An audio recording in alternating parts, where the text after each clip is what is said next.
कक्षा 10 अध्याय 4 दो चरों वाले रैखिक समीकरण। आज हम प्रश्नावली 4.1 पढ़ेंगे।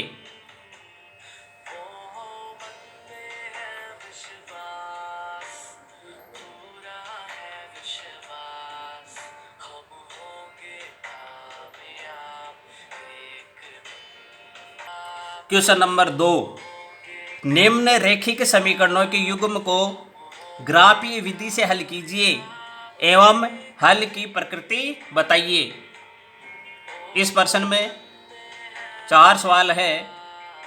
पहला है x + y = 3 और 3x - 2y = 4। सर्वप्रथम हम पहला समीकरण लेंगे और इस पहले समीकरण की सहायता से बिंदु सारणी प्राप्त करेंगे। x + y बाएं पक्ष में है और 3 दाएं पक्ष में है। समीकरण से बिंदु सारणी प्राप्त करने के लिए हम बाएं पक्ष में इन दोनों चर राशियों में से एक ही चर राशि रखेंगे। बाएं पक्ष में या तो x रखेंगे या y। बाकी की सारी संख्याओं का हम पक्षांतरण कर देंगे और उनको दाएं पक्ष में ले जाएंगे। इस समीकरण में हम बाएं पक्ष में x रख रहे हैं और +y का पक्षांतरण कर देंगे। हमेशा ये ध्यान रखना, इस राशि को, इस संख्या को हम y नहीं बोलेंगे।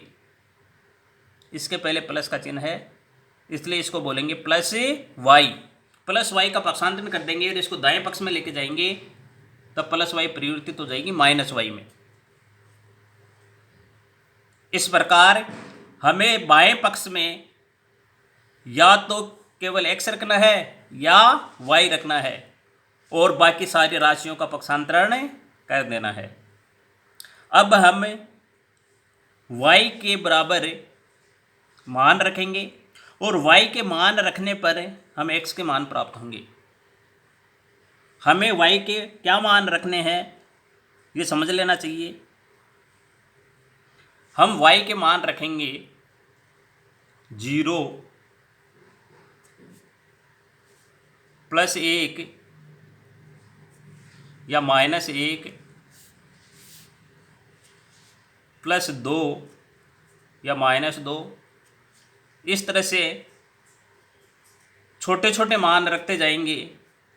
जितने छोटे मान रखेंगे सवाल को हल करने में उतनी ही आसानी रहेगी। सर्वप्रथम मैं y = 0 रख रहा हूँ। y = 0 रखने पर x बराबर आएगा 3 - y की जगह हम 0 लिख देंगे। यहाँ y की जगह 0 रखने पर x बराबर आ गया 3 - 0। अब 3 में से 0 घटाएंगे तो 3 आएंगे।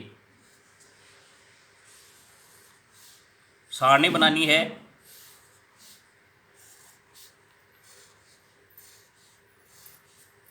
यहाँ x लिखेंगे, यहाँ y।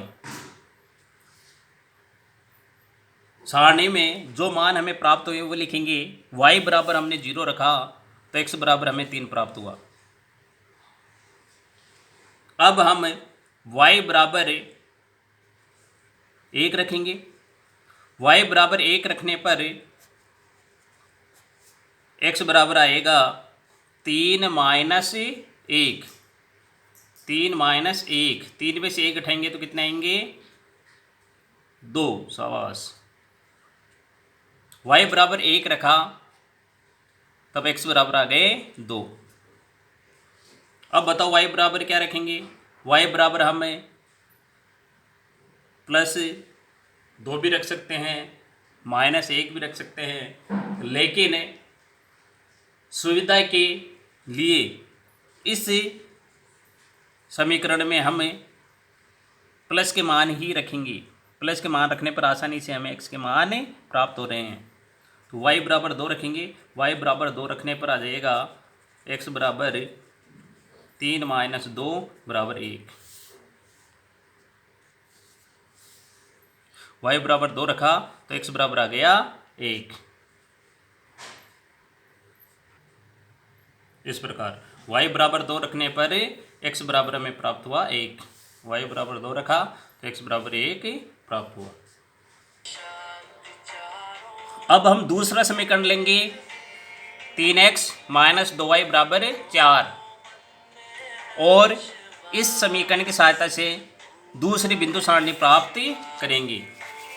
दूसरा समीकरण है 3x माइनस 2y बराबर 4। 3x माइनस 2y बराबर 4। अब हमें बाएं पक्ष में या तो x रखेंगे या y। हमेशा ध्यान रखना, अगर बाएं पक्ष में कोई माइनस की संख्या है तो उसका पक्षांतरण करो। माइनस की संख्या का पक्षांतरण करने से सवाल को हल करने में थोड़ी आसानी हो जाती है। तो माइनस 2y का पक्षांतरण करेंगे।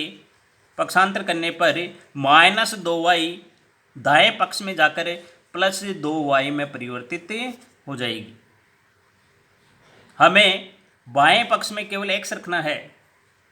y का हमने पक्षांतरण कर ही दिया, माइनस 2y का x रखना है, इसलिए 3 का भी पक्षांतरण करना है। 3 और x आपस में गुणा हो रखे हैं। 3 का पक्षांतरण करेंगे, बराबर के चिन्ह के उस तरफ दाएं पक्ष में भेजेंगे तो 3 भाग में परिवर्तित हो जाएंगे। तो x बराबर आ जाएगा 4 प्लस 2y बटा 3। अब हमें y बराबर 0 प्लस माइनस 1 प्लस माइनस 2 ऐसे ही मान रखकर x के मान ज्ञात करेंगे। यहाँ पर y के मान सोच समझ कर रखने हैं। बिना सोचे समझे अगर मान रख दिए तो हमें x का मान प्राप्त नहीं होगा। जैसे मैं y बराबर 0 रख रहा हूँ तो y बराबर 0 रखने पर x बराबर आ जाएगा 4 प्लस 2 गुणा 0। 2 और y आपस में गुणा हो रखे हैं। हमें 4 प्लस 2 ऐसे कैसे लिख देने हैं, फिर y की जगह 0 लिखना है तो गुणा का चिन्ह लगाकर 0 लिख देंगे, बटा 3 लिखेंगे। 2 का बाड़ा 0 बार बोलेंगे तो 0 आएंगे, 0 में 4 जोड़ेंगे तो 4 आएंगे, बटे में आ जाएंगे 3। अब 4 में 3 का पूरा पूरा भाग नहीं जाता है। क्या जाता है क्या 4 में 3 का पूरा पूरा भाग? 3 एकम 3, 3 दूना 6। 3 के पाड़े में 4 तो आते ही नहीं है। इसका मतलब y बराबर हम 0 नहीं रख सकते। y बराबर वही संख्या रखेंगे कि उसको रख दें और फिर सवाल हल करें तो x बराबर पूर्णांक आए, -1 -2 -3 ऐसे ही 0 1 2 3 ऐसी संख्या आए, वही मान हमें y के बराबर ही रखना है। अब मैं ये गलत हो गया, y बराबर 1 रख रहा हूँ। y बराबर 1 रखने पर x बराबर आएगा 4 प्लस 2 गुणा y की जगह 1 लिख देंगे, बटा 3।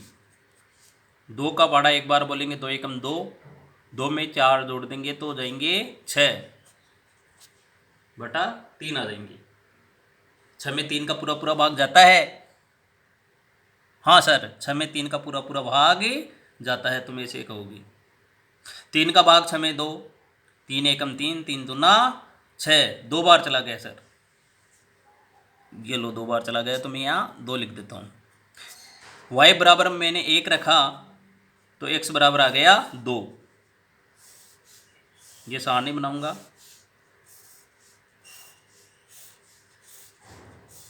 यहाँ x लिखूंगा, यहाँ y बराबर मैंने 1 लिखा तो x बराबर 2 आ गया। अब आप सोचो, y के विभिन्न मान रखकर सोचो कि y के मान रखने पर उसको 2 से गुणा कर फिर 4 में जोड़ देने पर 3 का पूरा पूरा भाग जाए। ऐसी कौन कौन सी संख्या हो सकती है?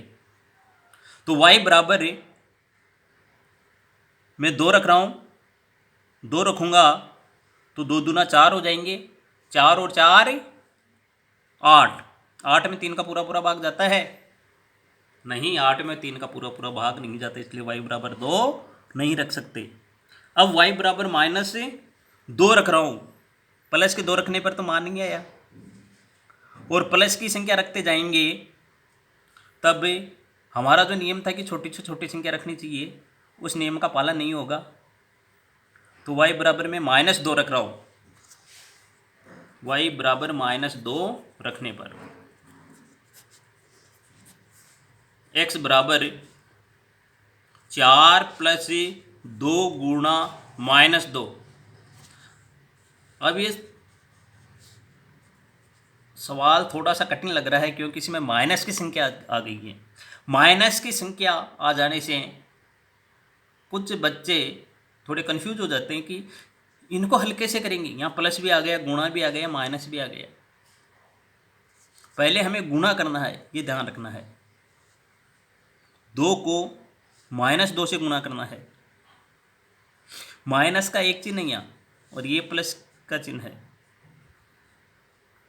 तो अगर माइनस का एक ही चिन्ह इधर दिखाई दे तुम्हें तो उत्तर माइनस में ही आएंगे। 2 को -2 से गुणा करेंगे तो -4 आ जाएंगे। 4 है ही हमारे पास, और 2 को -2 से गुणा किया तो -4 आ गया बटा 3। 4 में से 4 घटाएंगे तो 0, और 0 में किसी भी संख्या का भाग दे तो हमेशा 0 आता है। इस प्रकार y बराबर -2 रखने पर x बराबर 0 आ गया। y बराबर -2 रखा तो x बराबर 0 आ गया। अब हम y बराबर -5 रखेंगे। y बराबर -5 रखने पर x बराबर आ जाएगा 4 + 2 गुणा -5 बटा 3। 4, 2 को -5 से गुणा करेंगे तो -10 बटा 3। ये +4 है, ये -10 है। हमेशा बड़ी संख्या में से छोटी संख्या घटाई जाती है। 10 में से 4 घटाएंगे तो 6 आएंगे, और चिन्ह हमेशा बड़ी संख्या का आता है। 10 माइनस के थे तो माइनस आ गए बटा 3। अब 3 का भाग 6 में देंगे तो आपको पता है कितने आएंगे।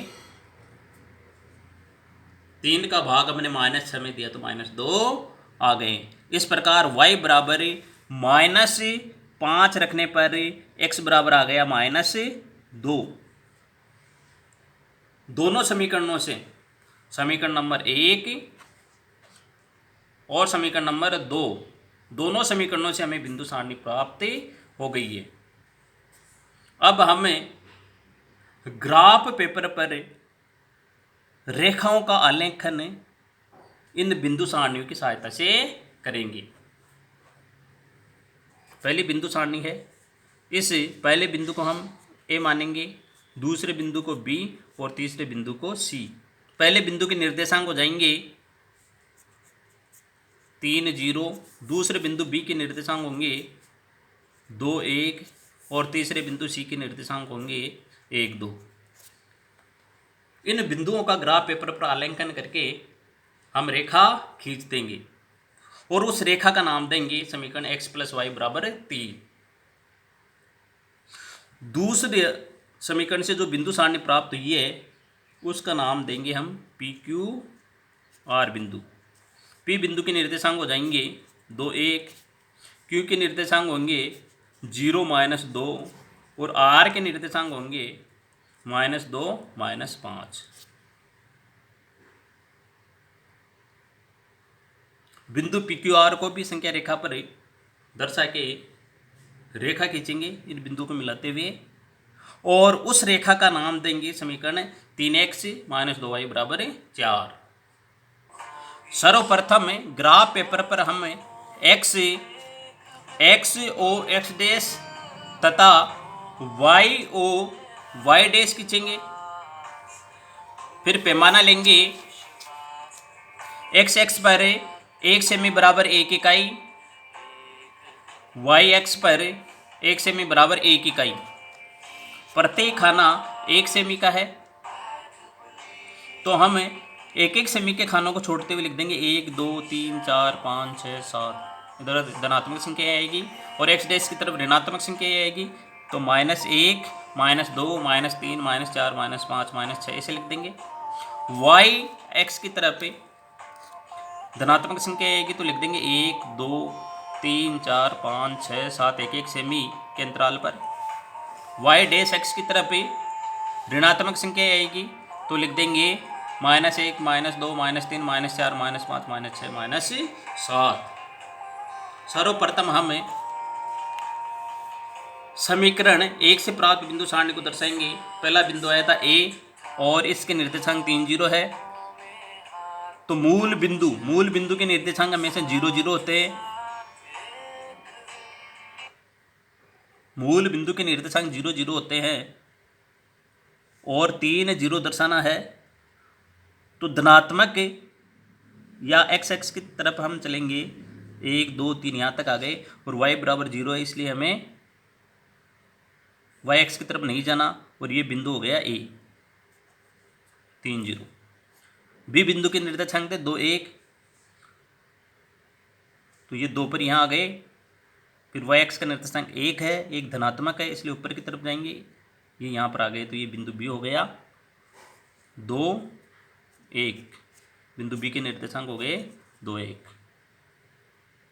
बिंदु सी के निर्देशांक 1 2 है, तो यहाँ 1 पर आएंगे और फिर y एक्स के निर्देशांक 2 है तो ऊपर की तरफ चले गए, यहाँ गए, तो ये हो गया बिंदु सी जिसके निर्देशांक है 1 2। अब बिंदु ए बी और सी को मिलाते हुए रेखा खींच देंगे और यही रेखा समीकरण x + y = 3 का ग्राफीय निरूपण है। अब दूसरे समीकरण से प्राप्त बिंदु सारणी का आलेखन करेंगे। सबसे पहले बिंदु P दर्शाएंगे। P के निर्देशांक 2 1 थे, तो 0 से चलेंगे, ये 2 हो गए और ये 1 हो गया, तो P को दर्शा दिया हमने यहीं पर 2 1। दूसरा बिंदु Q था। Q के निर्देशांक 0 -2 थे, तो 0 यही है, x x 0 है तो इसका मतलब यही रहना हमें। फिर y x बराबर -2 है, ऊपर धनात्मक है नीचे ऋणात्मक, तो ऋणात्मक की तरफ चलेंगे, ये -2 ऋणात्मक है, तो ये यहाँ से आ गया 1 और ये 2, ये हो गया बिंदु Q 0 -2। अब हम बिंदु R को दर्शाएंगे। बिंदु R के निर्देशांक है -2 और -5। x एक्स पर चलेंगे तो ये -2 आ गए। अब y एक्स के निर्देशांक -5 है, तो -5 हमें पता है नीचे की तरफ है, तो नीचे की तरफ चलेंगे 1 2 3 4 ये 5, ये -5 आ गई यहाँ, यह बिंदु R हो गया -2, -5। बिंदु P Q R को मिलाकर एक रेखा खींच देंगे, तो ये रेखा 3x - 2y = 4 का ग्राफीय निरूपण हो गया। दोनों रेखाएं बिंदु P या बिंदु B पर एक दूसरे को काट रही है, इसलिए इस समीकरण का हल होगा, इस रैखिक समीकरण युग्म का हल होगा 2, 1। यही इस क्वेश्चन का आंसर है। हमसे हल की प्रकृति पूछी गई थी, अद्वितीय हल है समीकरण का, अद्वितीय हल है, तो हम लिख देंगे हल अद्वितीय है। जब अद्वितीय हल होता है तब रैखिक समीकरण युग्म संगत होता है, तो यहीं लिख देंगे हम हल अद्वितीय है तथा रैखिक समीकरण युग्म में संगत है, ये इसका आंसर हो जाएगा। मुझे विश्वास है आपको ये अच्छी तरह समझ में आया होगा। बोर्ड परीक्षा में इस तरह का प्रश्न 6 नंबर का आता है। इस तरह के और क्वेश्चन आप हल करने का प्रयास करेंगे और 6 में से बोर्ड परीक्षा में 6 में से 6 नंबर लाएंगे।